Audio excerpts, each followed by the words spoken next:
Greetings, netizens of YouTube. As you will certainly know, a UK general election is due to take place in less than a month.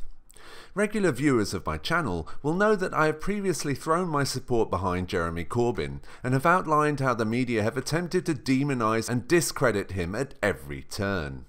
Even parts of the media that are supposed to be more even-handed or sympathetic in their approach towards Labour, like the Guardian or the BBC, have joined the fray.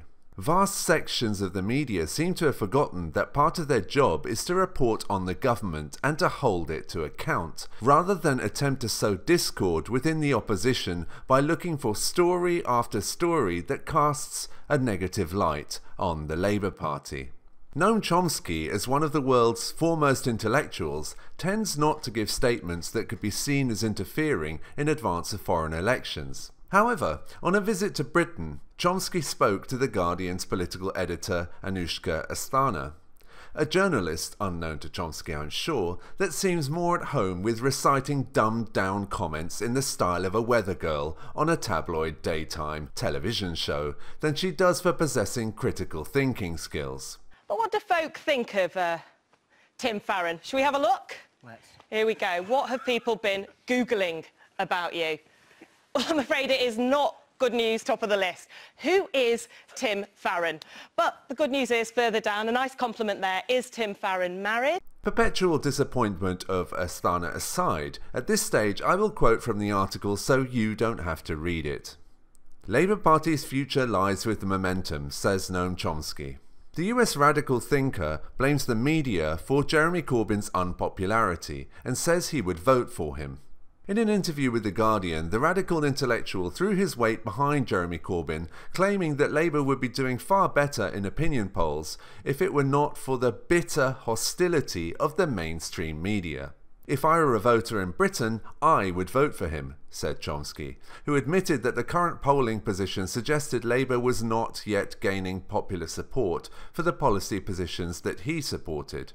There are various reasons for that. Partly an extremely hostile media, partly his own personal style, which I happen to like, but perhaps that doesn't fit with the current mood of the electorate, he said. He's quiet, reserved, serious, he's not a performer. The Parliamentary Labour Party has been strongly opposed to him. It's been an uphill battle. He said there are a lot of factors involved, but insisted that Labour would not be trailing the Conservatives so heavily in the polls if the media was more open to Corbyn's agenda. If he had a fair treatment from the media, that would make a big difference. Asked what motivation he thought newspapers had to oppose Corbyn, Chomsky said the Labour leader had, like Bernie Sanders in the US, broken out of the elite liberal consensus that he claimed was pretty conservative. The shift in the Labour Party under Tony Blair made it a pale image of the Conservatives, which, given the nature of the policies and their very visible results, had very little appeal for good reasons.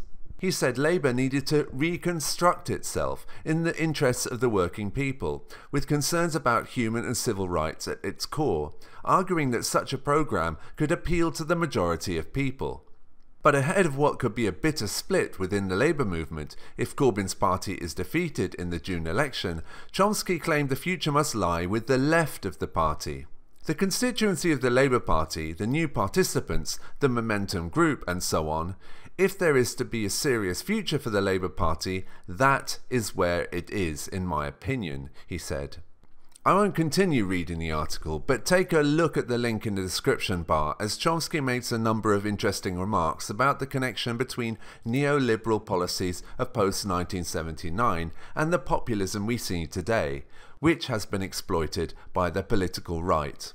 For the most part, I agree with Chomsky, but there are things he doesn't mention either because they were left out of the interview or because I'm not certain whether he understands the impact of issues such as Brexit and the refugee crisis upon this election. That is, I'm sure he does understand the importance of these issues.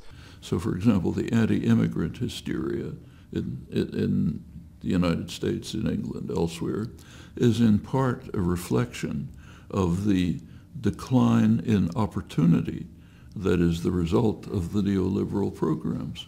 When you have a large part of the population who have been either stagnant or declining, in fact a majority, for a generation, that's quite serious. But I think it's a big mistake to believe that appealing to the interests of working people is enough. It's not so much the interests or the rationality of working people or even the policies that is the issue. It's their fears that are making working people think twice about voting Labour. This ties in neatly to the debate within the Labour Party regarding election strategy. There are broadly two camps. One claims that a normal election campaign should be fought pushing forward issues that Labour is normally strong on, that the party should insist that this general election should not be a rerun of the British referendum. If Labour can get the message out concerning its policies, this will be enough to at least match the close election result of 5 years ago, they think. The other smaller camp believes that attempting to move away from talking about Brexit and to only focus on policies rather than personalities, the Labour Party is bound to lose the election, particularly with a hostile media looking to embarrass them on every error made. I would like to say that Labour will win. It truly is the party with the best policies that represent the interests of average people in the UK. But, hand on heart, I think the best chance the British people have is a close election, perhaps a hung parliament. But that is hope politics on my part, not a prediction. What would I like to see happen if Labour loses the election? Well, that's rather a defeatist attitude I have, right? Obviously, the extent of the loss would be a vital factor. Labour is currently polling at 33%, a poll that I took part in. At the last general election, Labour received 30.4% of the vote. If Labour improves upon its performance by a number of percentage points, it's hard to argue that Corbyn should go. If the Labour vote does improve, but the Tories still win, it will show that the media narrative that people don't want Corbyn hasn't been swallowed by the public. It will show that UKIP voters have crossed over to May. If Corbyn leaves or is forced out, the important thing to remember is that Corbyn is just the messenger. The real battle would be to maintain the policies, and to ensure that a principled politician with left-wing policies were to replace him.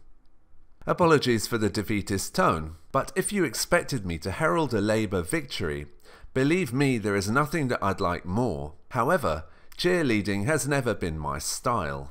This does not mean that a fight for a fairer world ends here.